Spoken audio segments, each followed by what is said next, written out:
Bonjour à tous, bienvenue dans cette nouvelle vidéo. Vous vous souvenez sûrement que dans la précédente, j'étais avec mes amis Anne et Jacques dans la région de Crans-Montana. Et donc, j'ai repris la route depuis chez eux, dans le Valais, en direction de Zurich, parce que j'ai rendez-vous dans quelques jours chez Tartaruga pour des questions techniques sur le Sprinter. Je vous mets une petite carte de la Suisse, même si je pense que vous avez tous vu la Suisse, pour comprendre quel est mon itinéraire.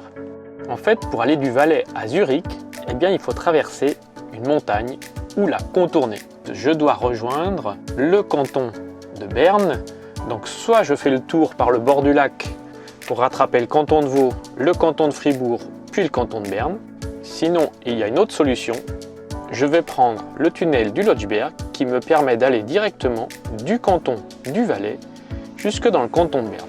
Pour cela, je dois monter cette route fabriquée sur des étagères, des ponts tout simplement, qui est magnifique avec ses lacets qui vont me conduire dans une suite de tunnels, tous différents les uns des autres.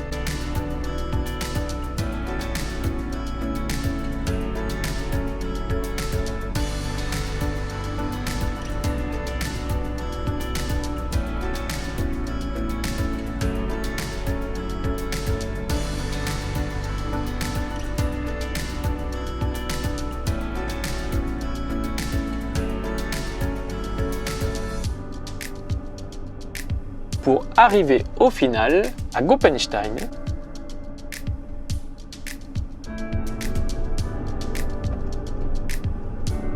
et à Goppenstein, eh bien, je vais prendre le train. En Suisse, et particulièrement dans le canton du Valais, pour traverser les montagnes, eh bien, il suffit de prendre le train avec son véhicule, comme vous pouvez le voir sur cette vidéo. Il y a un péage, comme pour prendre l'autoroute en France. Le tarif est différent suivant le véhicule. Moi, je suis dans la catégorie camping-car. Je monte sur le train avec azimut. Le train, c'est comme une route étroite dans laquelle je m'enfile pour rejoindre la voiture précédente et me mettre dans la file afin de ressortir de l'autre côté du tunnel par l'autre bout du train. C'est tout simple, il fallait simplement y penser.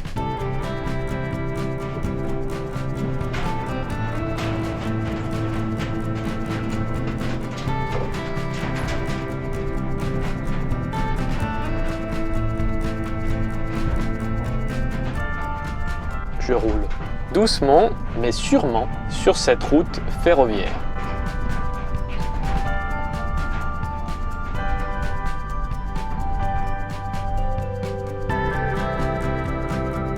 Une fois l'ensemble des véhicules chargés, eh bien, le train peut partir en direction du tunnel.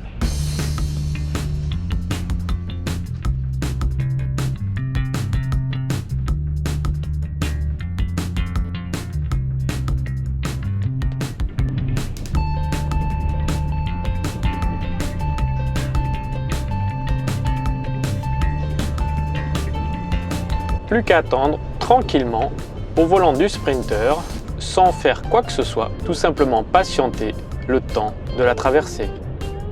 De temps à autre, on croise un train qui arrive en sens inverse, avec quelques passagers et une file de véhicules.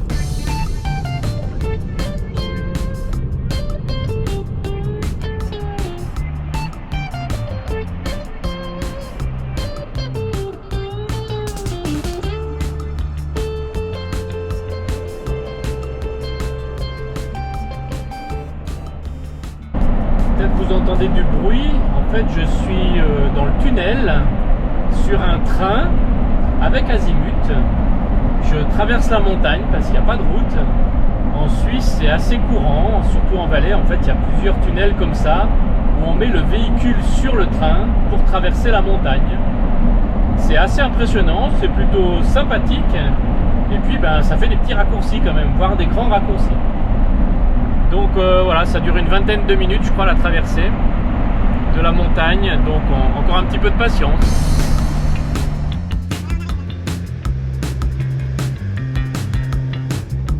Me voilà de l'autre côté du tunnel, plus qu'à patienter encore quelques minutes que le train rejoigne la gare d'arrivée.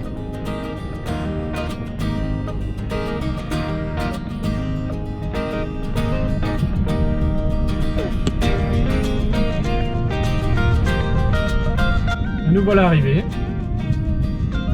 Plus qu'à redescendre.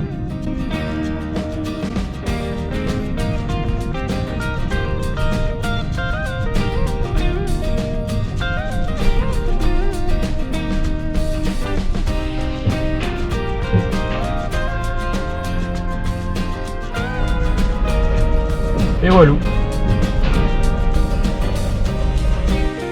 Une fois le train arrêté, eh bien je démarre azimut pour repartir, descendre de l'autre côté du train, à l'opposé de là où je suis monté, pour rejoindre la route qui va me conduire jusqu'au lac de Thun où je vais passer la nuit. Après avoir traversé ces magnifiques routes de montagne enlacées avec la neige sur les côtés et sur les monts, c'est absolument magnifique.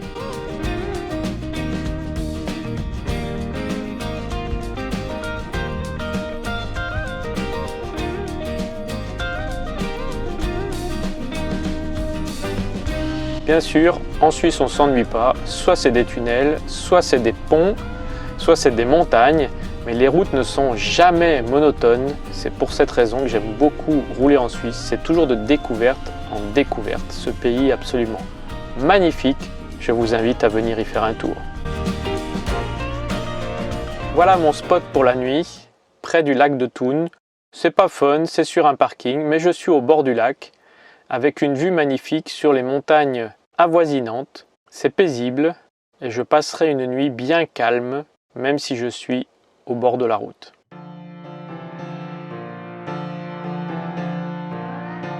Le lendemain, le soleil n'est plus de la partie quand je reprends la route au bord du lac de Thun en direction du lac des Quatre Cantons. C'est couvert, c'est vrai, mais les paysages sont toujours magnifiques. Je longe le lac pendant un petit moment avant de poursuivre ma route.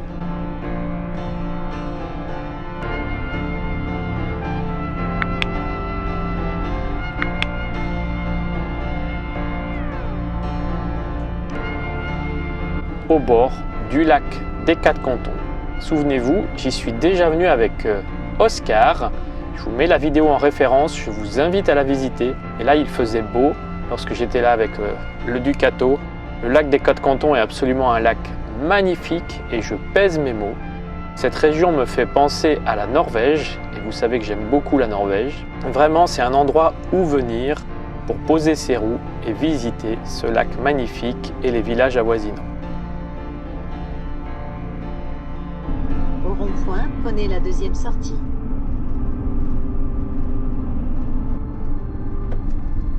Au rond-point, prenez la deuxième sortie. En repartant à l'opposé de Lucerne, je remarque ce nuage un peu bizarre posé sur le lac qui donne un aspect assez impressionnant. Et puis je rejoins l'autre côté par les tunnels, les routes, un enchaînement en fait de tunnels, d'étagères au bord du lac qui vont me conduire tranquillement jusqu'au canton de Schwytz de l'autre côté du lac. Je regrette que la météo soit pas très favorable, mais j'apprécie tout de même les paysages et cette route absolument superbe, enlacée au bord du lac, à flanc de falaise, entre tunnels et protection contre les chutes de pierre. Cette région est absolument très belle, cette route est vraiment superbe, je suis vraiment très content de passer par là.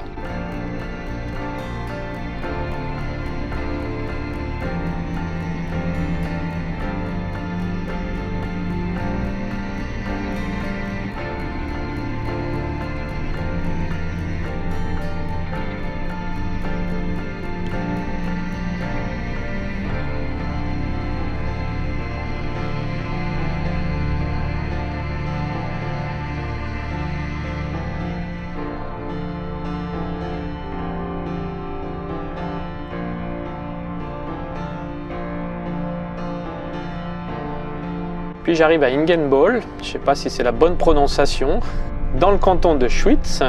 Schwytz est un des cantons fondateurs de la Suisse. Au rond-point, prenez la première sortie, poursuivez sur la 8 puis prenez à gauche tout de suite après. Et après avoir traversé ce petit village, j'arrive à la capitale du canton, Schwytz. Schwytz, c'est une très jolie petite ville.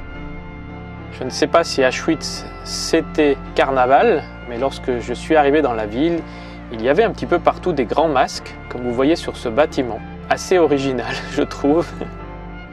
Après être passé devant l'église, je tourne un petit peu en ville et je remarque l'hôtel de ville absolument magnifique. Sur cet hôtel de ville est peinte une célèbre bataille de la Suisse. Je vous invite à découvrir toutes les informations sur internet. Ce bâtiment est absolument splendide, original et fonctionnel pour diriger la commune. En sortant de Schwytz, je longe le lac de Lohertz, très beau avec les reflets de la montagne et de la neige dans l'eau, mais rapidement je retrouve un ciel totalement gris, la neige de chaque côté, la température chute et je traverse en fait des montagnes pas très élevées pour rejoindre de l'autre côté le lac de Zurich.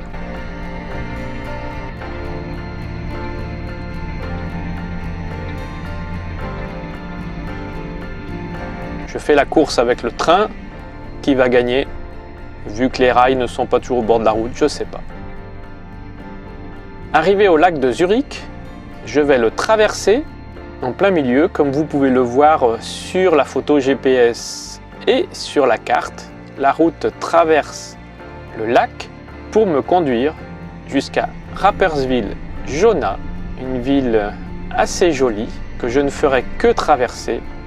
Préparez-vous à tourner à droite. Puisque je dois être le soir même chez Tartaruga, dans le canton de Zurich, à la limite du canton de Schaffhouse.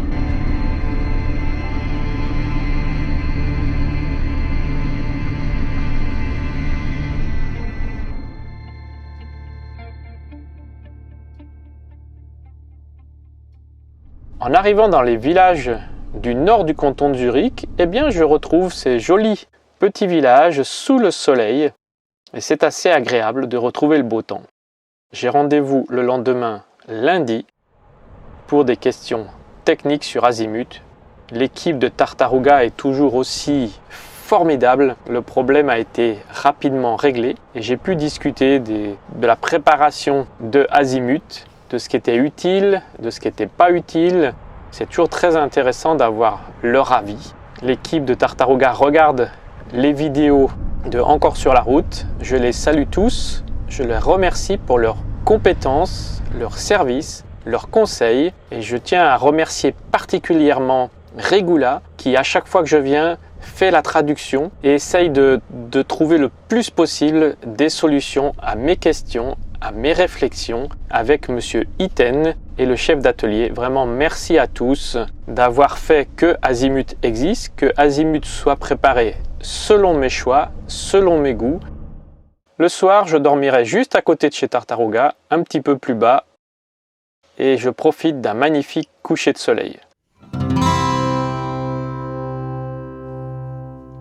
Le lendemain, je passerai l'après-midi chez Tartaruga avant de traverser Kleinandelfingen avec son magnifique pont qui sépare Kleinandelfingen de Andelfingen pour rejoindre mon spot du soir pour une bonne nuit de repos.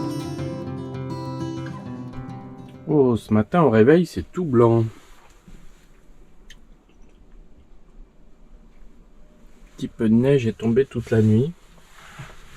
Il y a eu énormément de vent.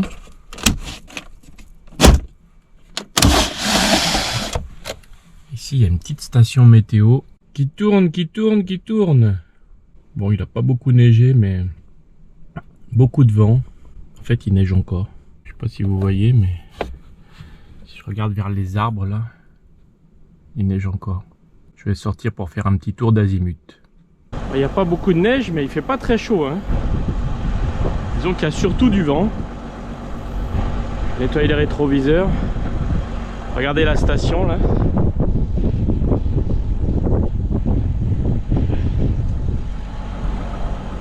Un tour d'Azimut.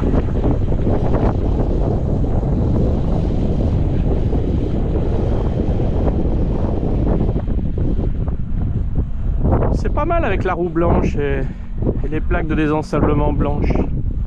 Ça donne un style.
Dans 200 mètres, prenez légèrement à gauche. Et je reprends la route tranquillement en direction du canton de Genève, où le lendemain, je vais retrouver Christiane. Donc on retrouve Christiane, vous vous souvenez de Christiane? Christiane, elle était avec moi en fait tout au début du road trip en vélo. Elle est venue me filer un coup de main pour faire les tests avec Fatou. Et on la voit sur les vidéos, je vais essayer de vous retrouver quelques images. Et puis je retrouve Christiane aujourd'hui pour un repas dans Azimut. Donc on est content de se retrouver et elle découvre Azimut pour la première fois. Ça va, t'es bien installé? Ah oui, ça va très bien, merci. Nickel, alors. Bon appétit. Merci, Merci bon pour la soupe. Test en conditions réelles, j'ai été rejoint par Christiane qui me suit sur YouTube depuis déjà pas mal de mois. Et Christiane est venue avec moi faire des tests en conditions réelles. Je la remercie, c'était vraiment un super moment de faire ces kilomètres avec Christiane et puis de boire un bon jus de fruits chez elle. Vraiment merci Christiane. En reconduisant Christiane chez elle, je suis interpellé par Robin, qui n'est autre qu'un de ses voisins. Robin est abonné à la chaîne. Je te salue Robin, c'était cool de te rencontrer de cette manière improbable sur le parking de chez Christiane. J'espère que cette vidéo vous a plu. Si tel est le cas, n'hésitez pas à la liker, mettre un petit pouce bleu, à vous abonner à la chaîne si ce n'est pas encore fait, à mettre un commentaire positif et n'oubliez pas également de me suivre sur Facebook, mais surtout sur Instagram pour être informé de mon quotidien. À bientôt!